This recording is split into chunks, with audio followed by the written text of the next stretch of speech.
Hi, everyone.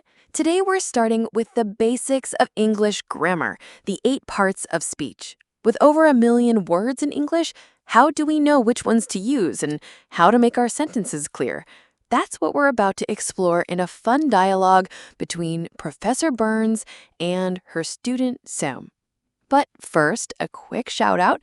If you're preparing for the TOEFL, check out Dr. Burns' full English skills courses, covering reading, listening, speaking, and writing. Many students reach a 100 plus TOEFL score after her classes. Want to sound more native? Her pronunciation and prosody courses, rated 5 stars on Amazon and Audible, have you covered. You can purchase directly at www.nanhiburns.com. All right, let's jump into the conversation with Dr. Burns and Sam. Today, we're diving into one of the most important topics in English grammar, the 8 parts of speech. Wait. 8? I thought there were like 3. Nouns, verbs, and vibes. I admire the creativity, Sam, but no, there are 8 official categories. Think of them as the Avengers of English. Each one has a superpower in the sentence. Ooh, I like that. So who's who in this grammar superhero squad? Roll call. Nouns, they name stuff. People, places, things. Think student, freedom, London. Determiners, the bouncers of the sentence. They decide which noun gets in, like the, my, some.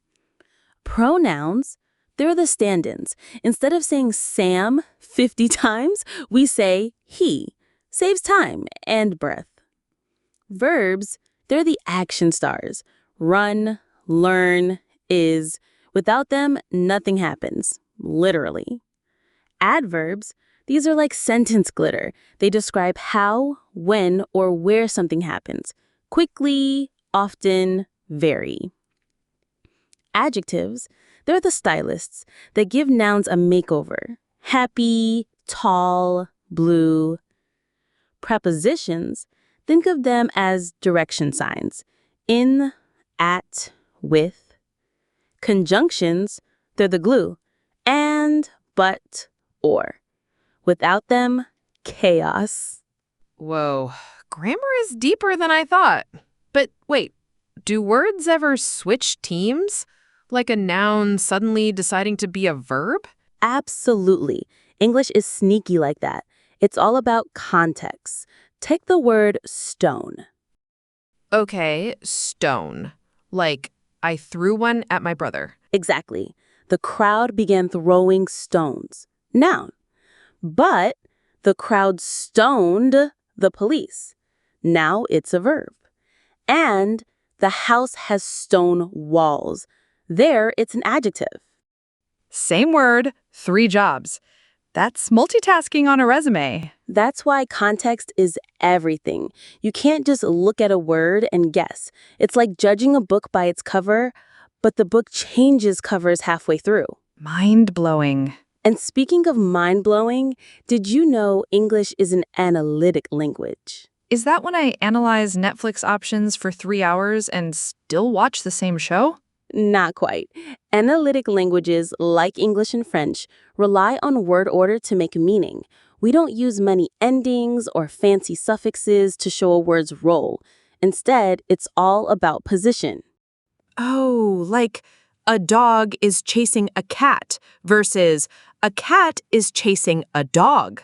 Same words, total drama shift. Exactly. The word order tells us who's doing what to whom. Meanwhile, in languages like Korean or German, called synthetic languages, the endings or particles do the job.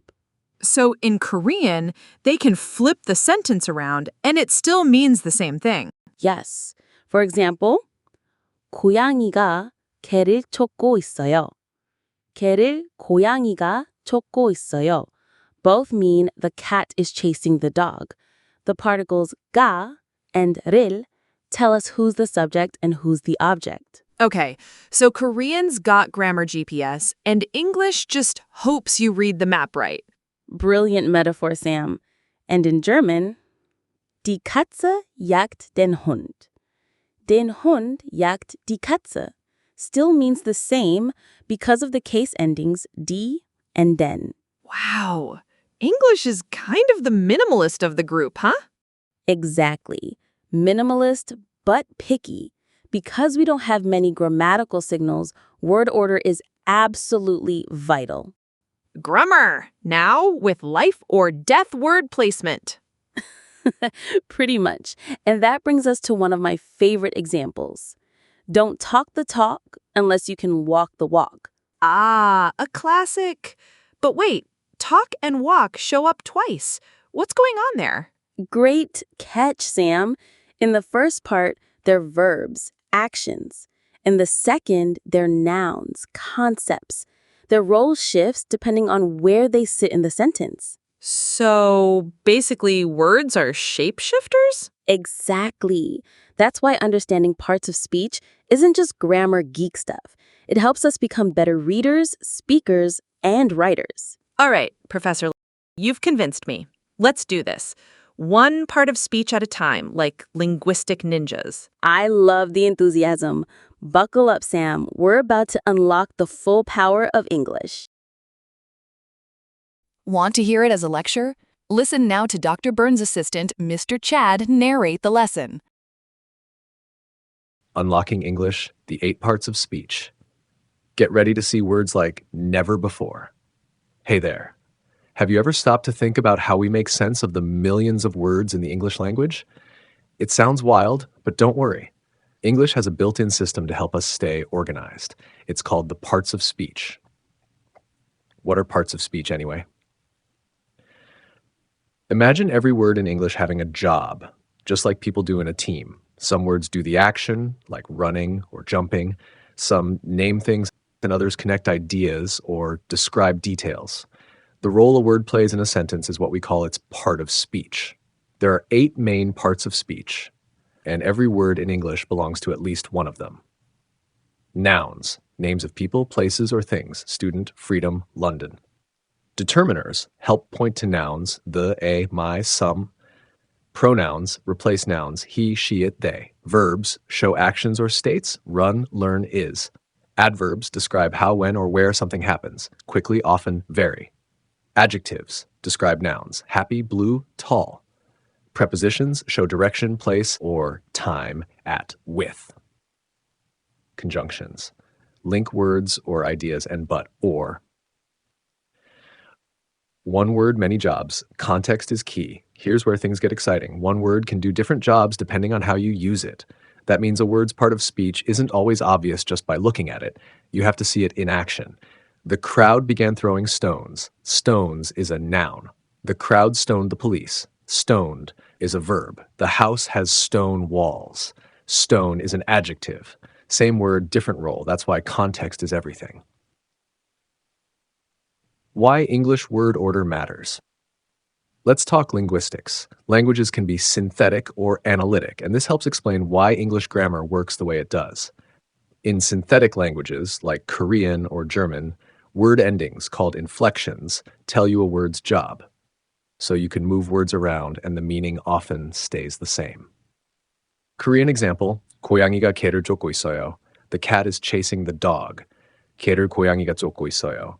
Still, the cat is chasing the dog. Particles 가 and tell us who's doing what. German example, Die Katze jagt den Hund. Den Hund jagt die Katze. Both mean the cat is chasing the dog because the endings show who is subject and who is object. But in analytic languages like English, we don't use many endings. Word order equals meaning. A dog is chasing a cat. A cat is chasing a dog. Same words, totally different meaning. That's why in English you can't just move words around freely. You have to pay close attention to their position in the sentence.